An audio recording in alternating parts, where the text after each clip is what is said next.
Hi guys, I'm Ram Agarwal. You are watching my channel 52 Pixels. Let's get started. Hi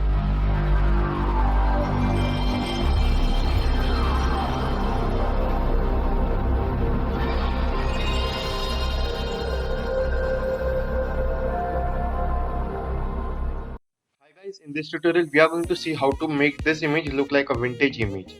So to make it look like a vintage old dusty photo, what we are going to do is just work with this image and then add this layer of dust and scratches of the camera lens to this.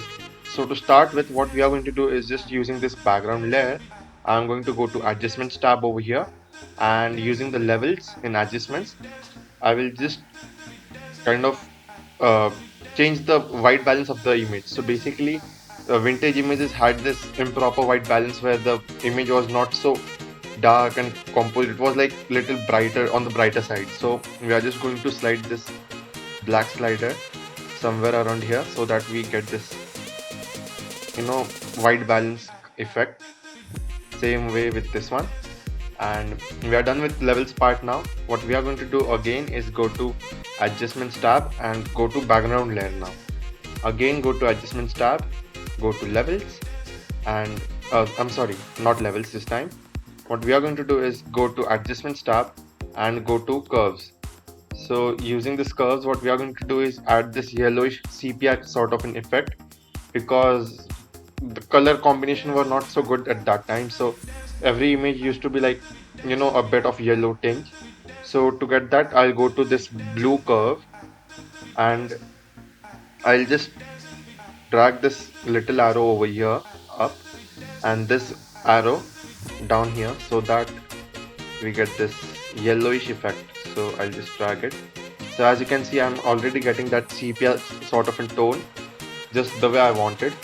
So now I'm done with adding the curves and the levels. So as you can see, this is my original image, and after adding levels I have made it brighter, like whiter sort of overexposed image. And after adding curves I've added this sepia effect. Now what I'm going to do is I'll right click on the background layer and tap on duplicate layer. I'll name it as sharp. So these early camera images, they used to be sharp and not actually sharp. The sharpness used to be like distorted and not a perfect image. They used to be like textured. So to get that effect, what we are going to do is just go to sharp layer and go to filter. In filter we'll get the effect of other we have high pass. So after going to high pass, this is how your image looks in high pass. I'll reduce the intensity of the filter to around 9 and click on OK. Now this is my image using the high pass filter. So what I'm going to do is just going to use this blending modes and keeping the blending mode as hard light. As you can see,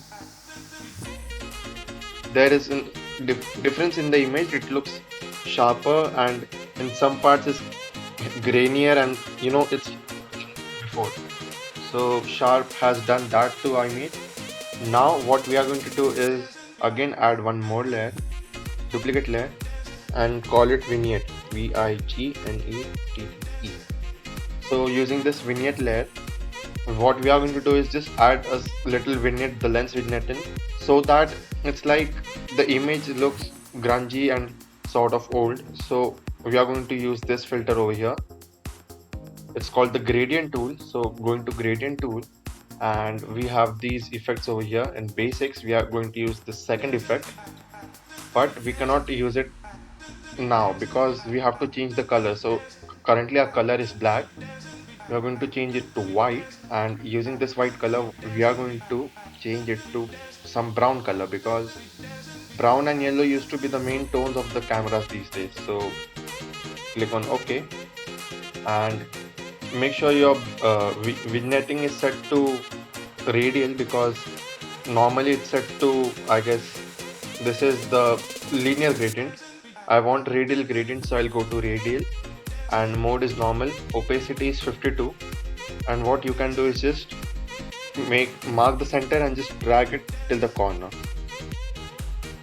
So as you can see, it has created this vignette over here, and you can just play with it because you can just adjust it. So using Ctrl plus T, you can just adjust the size somewhat like this.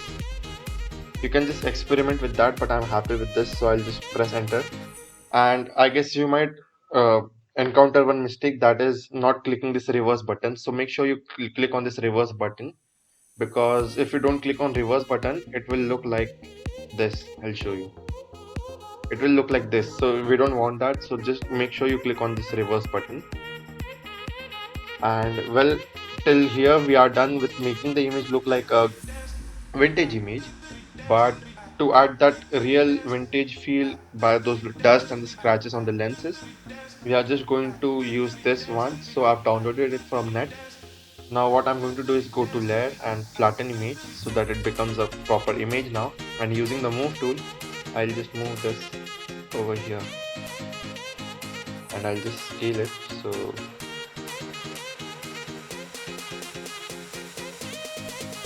as you can see, it has all those scratches and grains from the mid 80s or 90s camera, which give the vintage feel.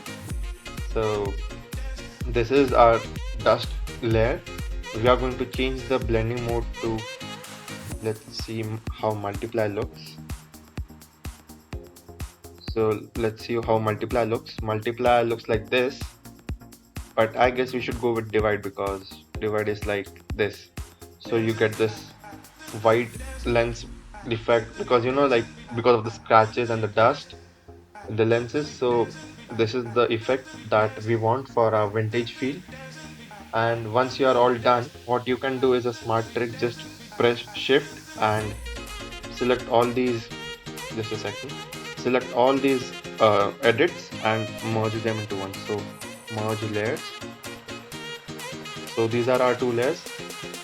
This is before and this is after. So this is our vintage image converted from this image. Well, that's it for today, guys. Hope you liked the video. Make sure you subscribe to 52 Pixels and tap on the bell icon to get notified. Thank you.